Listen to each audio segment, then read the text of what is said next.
There are endless amounts of films out there. Too many films to watch in a lifetime. Films that made it to the big screen and some that did not.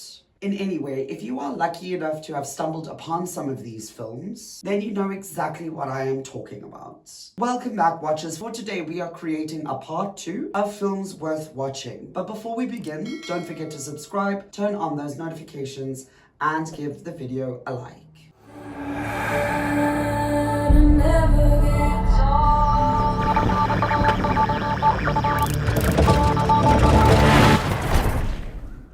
I'm sure at least once in your life, you've had that experience of walking alone at night and had that creepy feeling that someone is watching you. Hopefully, it's all in your head. But that's not the case for the upcoming characters featured in the most recent film on this list, The Watched. One thing you shouldn't do is go into a forest alone, especially at night. Unfortunately for Mina, she did not get the memo.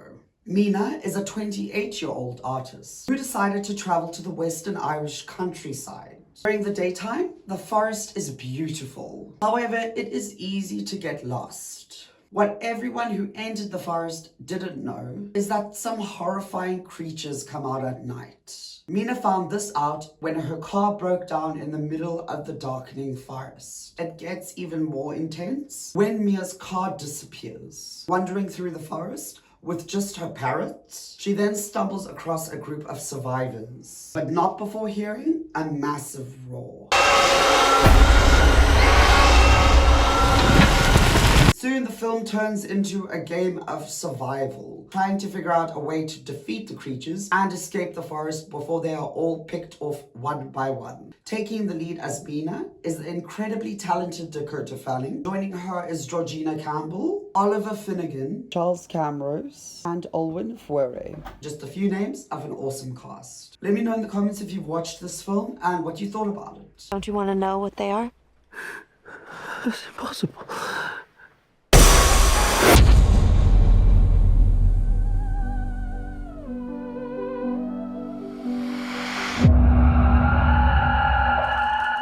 Scott Pilgrim? Hi, I was thinking about asking you out, but then I realized how stupid that would be. That's okay. You just need to sign for this, all right? So do you want to go out sometime? If I say yes, will you sign for your damn package? So yeah, 8 o'clock? Up next, we have Scott Pilgrim vs. the World, and is one of those films that was created before its time. The reason why this film is so awesome is because it was created in comic book style, which seems appropriate considering the film is based on the comic book series Scott Pilgrim, created by Canadian author and comic book artist Brian Lee O'Malley. The plot follows Scott Pilgrim, a slim, chilled bass player. However, his chilled life soon turns upside down when he gets a girlfriend named Ramona Flowers. Quite a lengthy list of exes. Some incredibly powerful exes. To be with Ramona, Scott must defeat each ex and make it up to the final boss, Gideon, the one who is sending all these exes. Besides the fact that the film is created and edited in an incredible way, the fight scenes and display of power is incredible. With each fight scene, it gets more creative, showing each character's different style of fighting and different display of power. Something interesting about the cast of this film is now a majority of them is either in the MCU or the DCEU. I find that pretty interesting. Taking the lead as Scott Pilgrim is Michael Cera. Joining him and playing his girlfriend, Mary Elizabeth Winstead, who is already part of the DCEU and plays Huntress, or the Crossbow Killer, it's a better name. The cast also features Captain America himself, Chris Evans, Captain Marvel herself, Brie Larson, and Aubrey Plaza, who was part of Legion and will also be featured in Agatha All Along. Claw your way out. The rest of the cast features Ellen Wong, Kieran Culkin, Alison Pill, Johnny Simmons, and Anna Kendrick. If you have watched Scott Pilgrim, let me know what you think of it, and they should definitely make a Scott Pilgrim 2. Maybe next time we don't date the girl with 11 evil ex-boyfriends. 7.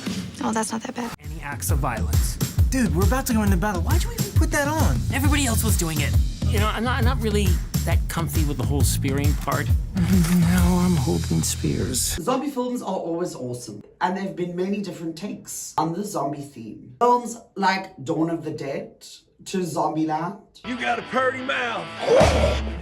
to 28 weeks later, each of these films bringing their own terrifying side to the zombie universe. However, Office Uprising has a completely different take on the zombie franchise. The film takes us into Amotech, a weapons manufacturing firm, who our main character Desmond works in. Desmond is a games developer who, during his time working at Amotech, also works on his game. His life seems pretty normal and nothing really interesting happens. However, that soon changes when the staff of Amotech get a delivery of an energy drink. This drink also happens to turn the workers into raging zombie-like creatures. What makes it even worse is that the building is placed in complete shutdown with no way to escape, locking everyone in and keeping everyone out. The only way to get the shields off the windows and doors is to get to the big boss's office, who has the controls to open the building. However, the office is on the top floor and each level